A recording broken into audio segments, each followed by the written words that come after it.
Happy Tuesday, pre-Ks. Welcome back to online learning. This week it's all about the clock. Let's take a look at our new book. All right, something's different here. What is going on? I see the sky and the grass, but where did the airplane go? There's no airplane line. What's going on? Well, now that we've been using the airplane a lot, you have to remember that we won't always be seeing the airplane line in the middle. Sometimes you'll have to write your name without the airplane line. And sometimes you're going to have to write your name without the skyline too.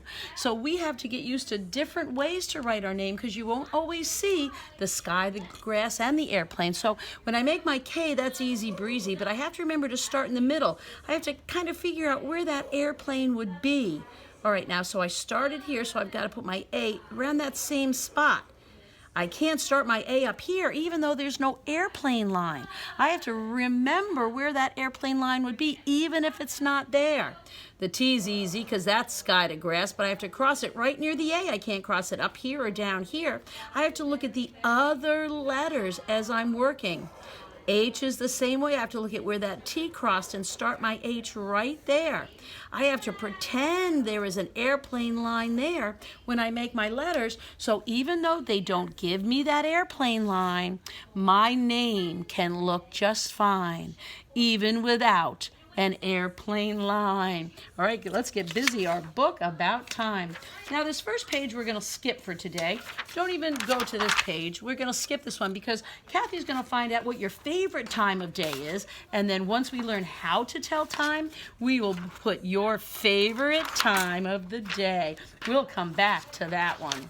All right, this is our first clock exercise. It says trace over the numbers on the clock face. Well, that's easy breezy. We did say it's kind of interesting that the 12 is at the top. That's kind of unusual. The 12 is at the top of the clock, then the 1 is to the right, and these numbers go around the face of the clock till we get to the bottom, and your 6 is on the bottom, and then the other numbers go to the left on the clock. We stop at 12. There's no 13 o'clock or 14 o'clock. Take your time, do a nice job with those numbers, and come back and see me when you're done. The next page is showing you a circle clock and a digital clock. The digital clock is easy breezy. The number at the front tells you the hour. The circle clock is a lot harder.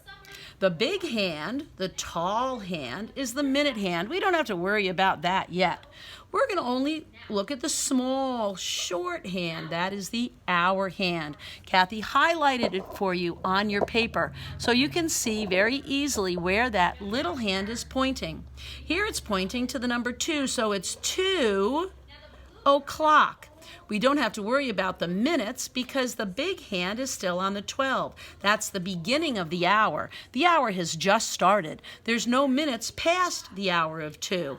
We just started the hour, so it's called 2 o'clock, the beginning of the hour. Now the little hand is pointing to the, you got it, 3, let it be. So now it is 3 o'clock.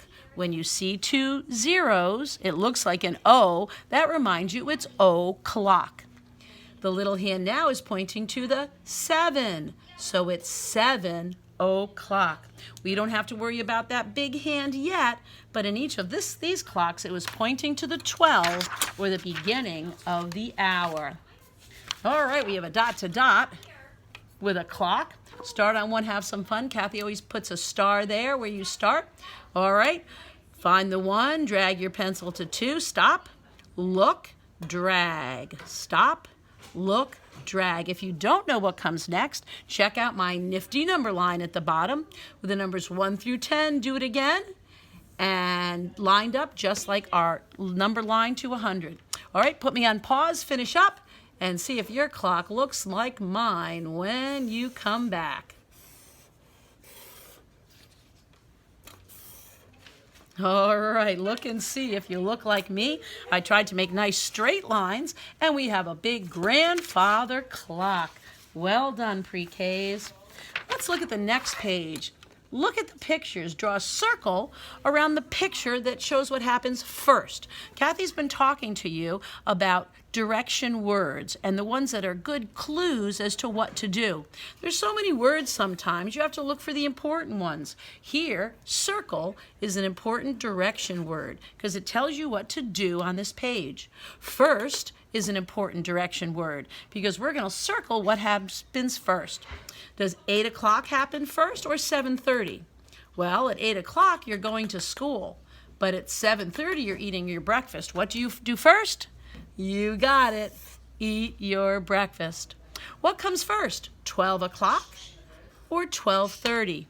Do you eat your lunch first or put it in the garbage? You've got it. You got to eat your lunch before you throw away the apple core. And the last one is 9 o'clock or 6:30. Do you go to bed first or have your supper? And if you said dinner time was before bedtime, you are correct. The times of the day. The next one has lots of crazy clocks.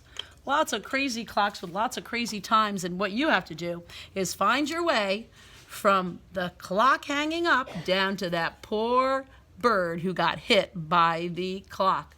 So you're going to make sure you stay between, don't take any dead ends, between the clocks. Don't get hit by the part that the poor bird got hit by. Look out for that bottom of the clock and make your way to that bird, and you finish today's workbook about time. Remember, the supplement book this week is all about your yearbook. I can't wait to help you get started on that. See you soon.